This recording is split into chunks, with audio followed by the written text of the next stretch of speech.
تو جو اللہ کے احکام ہے بھائی دل و جان سے قبول کرو. ہمیں بھی تو کچھ احکام ایسے ہیں جو ہمارا دل نہیں چاہتا عمل کرنے پر. میں مفتی ہوں لیکن دل نہیں چاہتا, لیکن ہم کہتے ہیں بھائی شریعت میں کیا ہے, ایسا ہی ہے. اب ایک مثال دے دیتا ہوں, میرا 5ویں کا بھی دل چاہتا ہے. ایک صاحب مجھ سے بحث کرنے لگے, میرے پاس آئے, مجھے بحث کرنے لگے, کہنے لگے قرآن میں آتا ہے فن کے ہو ما طاب. ایک عربی نے بحث کی مجھ سے, عربی, سعودی عرب گیا نا, وہاں ایک عربی نے, اس نے کہا قرآن کہتا ہے ما طاب لکم من النساء مثنی و ثلاث و رباع, 2 2 3 3 اور 4 4 سے کرو. وہ مجھ سے بحث کرنے لگا, کہہ رہے 4 سے زیادہ بھی جائز ہے. میں نے کہا پاگل ہو گیا ہوگا بھائی, عربی میں بات چیت ہو رہی ہے. میں نے کہا پاگل ہو گیا. اب ہم تو وہ والے کراچی والا اسٹائل, وہ سعودی, وہ جو ان کی عربی تو ویسے ہی فارغ ہے, ہماری سمجھ میں ہی نہیں آتی. تو جو مجھے جتنی عربی میں ان کو سمجھا سکتا تھا, میں نے کہا بھائی ایسا نہیں ہوتا, اجماع امت ہے. کہہ رہے نہیں قرآن کی آیت کا ترجمہ کرو. میں نے کہا 2 2 3 3, کہہ رہے اس میں تو تکرار ہے. 2 2 کا مطلب 4, 3 3 کا مطلب 6, 4 4 کا مطلب 8, 8 6 اور 4 کو جمع کرو, 8 9 10 11 12 13 14 15 16 17 18 شادیاں کرو. سمجھ میں آ رہی ہے؟ ہر آدمی منجن بیچ رہا ہے. مجتہدین کو اگر ہم چھوڑ دیں گے نا, صحابہ تابعین نے کس آیت کا کیا مطلب سمجھا, اسلاف کیا مطلب لیتے تھے, ابو حنیفہ, شافعی, مالک, احمد بن حنبل کیا مطلب لیتے تھے, تو بے لگام. پھر کیا ہے امت, کیا ہے بے لگام. پھر اسی آیت سے 18 شادیاں شادی کر رہے ہیں, ثابت کر رہے ہیں. 2 2 3 3 اور 4 4, یہ لفظ کا ترجمہ یہی ہے. مثنا 2 کو نہیں کہتے, 2 2, اور 3 کو نہیں کہتے, ثلاثہ 3 3 کو کہتے ہیں, اور رباع 4 4 کو کہتے ہیں. تو 2 2 4, 3 3 6, 4 4 8, ملا کے ٹوٹل 18. کہہ رہے قرآن تو کہہ رہے 18 کرو. میں نے کہا پھر اور بھی لگا دو آگے. 18 سے آگے سے روک تھوڑی رہے قرآن. قرآن کہہ رہے 18 کرو, یہ نہیں کہہ رہا پھر نہیں کرو مزید. تو اس سے تو 36 ثابت ہو گئی پھر. تو میں نے کہا اور دنیا میں کوئی کام بچے گا ہی نہیں. تو خیر یہ 2 2 کا مطلب ترغیب کے لیے, جیسے کسی کے سامنے 2 لڈو پڑے ہوئے ہوں, کھان گئے 2 2 کھاؤ, 3 3 کھاؤ, 4 4 کھاؤ. تو مطلب 2 2 3 3 4 4 ہی ہوتا ہے. 2 ضرب 2 نہیں, 2 جمع 2 نہیں ہوتا وہ. تو اور 4 کے بعد پابندی ہے, اجماع امت ہے اس پر. اور نبی صلی اللہ علیہ وسلم کے مجلس میں اگر کوئی آیا غیر مسلم مسلمان ہوا, غیر مسلم سردار مسلمان ہوا, 10 بیویاں تھیں, آپ نے فرمایا 4 کے علاوہ سب چھوڑ دو, باقی اسلام میں 4 سے زیادہ نہیں رکھ سکتے. تو اب میرا اپنا دین ہوتا, دل تو چاہتا ہے بھائی اجازت ہو, لیکن ہم کس کے آگے پابند ہیں؟ اللہ نے. اللہ نے کہا بس بریک, اس سے زیادہ آپ کو الاؤ نہیں ہے. اچھا تو خلاصہ کیا نکلا میرے بھائی, اسلام کے کسی حکم پر اعتراض کرنے کی اجازت, اشکال کرنے کی بھی اجازت ہے. اشکال الگ ہوتا ہے, اعتراض الگ. اشکال کا مطلب بھائی اللہ کا یہ حکم ہے, اللہ ہم بڑا ہے ہمیں دل و جان سے, لیکن ویسے اس میں حکمت کیا ہے, یہ ایک اشکال ہے. بظاہر ایسا لگتا ہے اس میں عورت کو نقصان ہو رہا ہے, خلا کا حق عورت کو نہیں دیا جا رہا, دونوں کی رضامندی سے, تو بظاہر ایسا لگتا ہے. اس کے یہ اشکال کے درجے میں کیا جا سکتا ہے. ہم بتائیں گے بھائی اس میں عورت ہی کا فائدہ ہے. اللہ نے جو طلاق کا حق مرد کو دیا, عورت کو نہیں دیا, اس میں فائدہ کس کا ہے؟ عورت کا. پھر یہاں خواتین کہتی ہیں کوئی فائدہ نہیں ہے عورت, ہم تو ظلم کی چکی میں پس رہے ہیں. تو بھائی ہم بتائیں گے, اب 20 دفعہ بیان میں بتا چکے ہیں, پھر بھی وہ آپ کو حکمت سمجھ میں نہیں بھی آئے تو ماننی کس کی ہے؟ اللہ کی ماننی. تو اشکال کرنے میں حرج نہیں ہے, اعتراض نہیں بنتا. پھر اشکال کا جواب سمجھ میں آ جائے ٹھیک ہے, نہیں آئے تو بھی ٹھیک ہے. اگر اللہ کے ذمے ہوتا ہر چیز ہمیں سمجھاتا رہے بٹھا کے, پھر وہ اللہ تھوڑی ہوا. دیکھو مشرکین مکہ نے جب سود حرام ہوا نا, تو مشرکین مکہ نے کہا کہ ہم بیع اور شراء جو قسطوں پہ خرید و فروخت ہوتی ہے اس میں بھی تو یہی ہوتا ہے, اس میں جب ہم دیر سے پیسے دیتے ہیں تو پیمنٹ زیادہ ہوتی ہے, تو یہ کیا بات ہوئی؟ تو قرآن نے اس کا کیا جواب دیا؟ قرآن نے یہ نہیں کہا کہ نہیں ایکچولی یہ فرق ہے دونوں میں, اس میں یہ ہوتا ہے اس میں یہ ہوتا ہے. اللہ نے کہا احل اللہ البیع وحرم الربا. فرق یہ ہے کہ یہ ایک حرام ہے, ایک کیا ہے؟ حلال. اللہ کوئی اتھارٹی ہے نا بھائی. ایک فوج میں ایک عام آفیسر جو ہوتا ہے نا, اس کو بھی ماتحت کو جب کوئی آرڈر دیتا ہے نا, تو وہ جو ماتحت فوجی ہوتا ہے وہ یہ نہیں کہتا سر ایکچولی ذرا مجھے بتائیں گے آپ مجھے یہ کیوں کہہ رہے ہیں. وہ رکھ کے ایک چپیٹ لگائے گا کھینچ کے, بولے گا میں آفیسر ہوں یا تو میرا باپ ہے, آرڈر از آرڈر. جب فوج میں آرڈر از آرڈر. تو اللہ کی حیثیت کیا ایک فوجی آفیسر سے بھی کم ہے بھائی؟ ایس ایچ او آ جائے آپ کو اٹھانے کے لیے اور کہ آپ ایمبولینس اس میں بیٹھے, سوری وہ ایمبولینس ہی لگ رہی ہوتی ہے آج کل, وہ موبائل میں بیٹھے ہیں آپ, بلکہ وہ ایسی ایمبولینس ہوتی ہے کہ اس کو علاج کی ضرورت ہوتی ہے, یعنی وہ ایمبولینس میں اس کو لے جانا زیادہ ہو جائے گا, پولیس والے ناراض ہوتے ہیں. تو کیا ہے, ایس ایچ او صاحب آئے, بولیں گاڑی میں بیٹھے, سر وجہ تو بتائیں آپ. بیٹا تھانے میں چل کے بات ہوگی. نہیں سر آپ کائنڈلی, اس کو یہ اتھارٹی ہوتی ہے اٹھائے اور تھانے میں لے جائے, وجہ بتا دے, اس کی مہربانی. نہیں بتائے تو بھی وہ پابند نہیں ہوتا, وہ کہے گا تھانے میں بات ہوگی. تو بھائی اللہ کو اتنا تو حق دے دو کہ اگر وہ کوئی آرڈر دیتا ہے وہ, تو ہم نے بہرحال اس آرڈر کو ماننا ہے, ہمارے پاس نو کا آپشن نہیں ہے.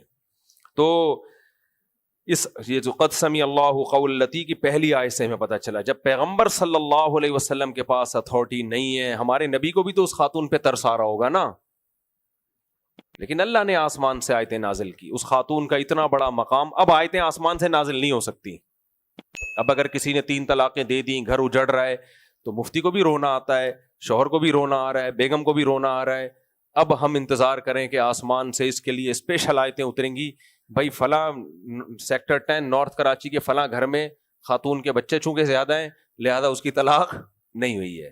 تو اب ایسا ہو سکتا نہیں ہے. اللہ نے طلاق کے حکام قرآن میں نازل کر دیے, حدیث میں نازل ہو گئے.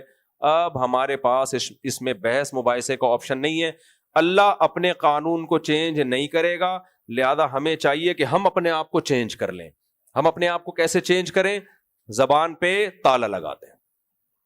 سمجھ رہے ہو کیا لگا دیں زبان پہ تالا؟ جس دن شادی ہوئی ہے اسی دن عزم کر لیں سب کچھ زبان سے نکلے گا سوائے ڈیورس اور طلاق کے لفظ کی, بس.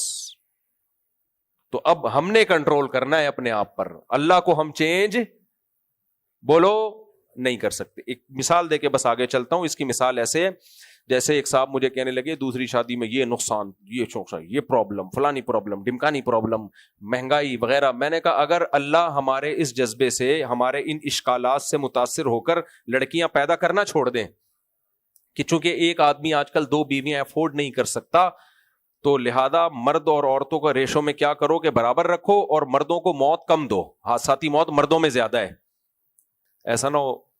باقی آگے ہم چلتے ہیں. تو اب اللہ اپنا قانون اگر مہنگائی کی وجہ سے چینج کر رہا ہے تو ٹھیک ہے, لیکن اللہ نہیں چینج کرتا, تو ہمیں پھر اس کے حساب سے اپنے آپ کو ایڈجسٹ کرنا پڑے گا. تو اللہ عورتوں کی پیدائش چھوڑ دے تو ٹھیک ہے, اللہ تو پیدا کرتے چلا جا رہا ہے اور بڑھے گی یہ قرب قیامت میں. جب بڑھے گی تو بھائی ہم نے اپنے آپ کو فطرت کے حساب سے ایڈجسٹ کرنا ہے, فطرت کو اپنے حساب سے ہم چینج نہیں کر سکتے. اور ایسے ہی ہے جیسے بارش سے کسی غریب کا گھر اگر ٹوٹ رہا ہے تو ہم کیا کہیں گے غریب کو, یا اللہ کو کہیں گے اللہ بارش برسانے سے پہلے دیکھا کر کہ ڈیفینس میں برسا دے اور جھگیوں میں نہ برسا, ان بیچاروں کا بڑا نقصان ہوتا ہے. تو اللہ کہے گا بارش برسنا ایک فطری عمل ہے, ہزاروں سال سے ہے. بارش نہیں دیکھتی کہ غریب کے کچے گھر پہ آ رہی ہے یا ڈیفینس کی بنگلے پہ آ رہی ہے. غریب کو اپنے آپ کو بارش کے حساب سے ایڈجسٹ کرنا پڑے گا. غریب کو اپنا گھر بنانے سے پہلے سوچنا پڑے گا کہ یہ جگہ گھر کے لیے سوٹیبل ہے یا نہیں. فطرت ترس نہیں کھاتی میرے بھائی, وہ جب بارش برساتی ہے تو امیر غریب کا فرق کیے بغیر برساتی ہے. اس میں یہ کہنا کہ اللہ بارش کیوں برس رہی ہے, غریبوں کے گھر تباہ ہو رہے ہیں, بھائی غریب کو پہلے خیال کرنا پڑے گا. ایسی جگہ گھر نہ بناؤ جو بارش سے نہیں آئے گی, تم لوگ کی سمجھ میں نہیں آئے گی بات, تباہ نہ ہو جائے. مکمل کر لیتا ہوں جملہ, آگے چلتے ہیں ہم غریبوں, آگے چلتے ہیں ہم. اللہ تعالیٰ نے اس صورت میں ہمیں ایک اور حکم دیا, اے ایمان والو لا تتناجوا بالاثم والعدوان, اے ایمان والو گناہ کی سرگوشیاں مت کیا کرو. اللہ کو پتا تھا اوپنلی اچھی اچھی باتیں ہوتی ہیں, جب نجی محفل میں 2-4 آدمی بیٹھتے ہیں تو غیبتیں, بہتان تراشیاں اور کون سی باتیں ہوتی ہیں, فساد پھیلانے والی. تو اللہ نے کہا ایسی سرگوشیاں مت کیا کرو, نجی محفلوں میں بھی اچھی باتیں کیا کرو. اور اللہ نے ہمیں حکم دیا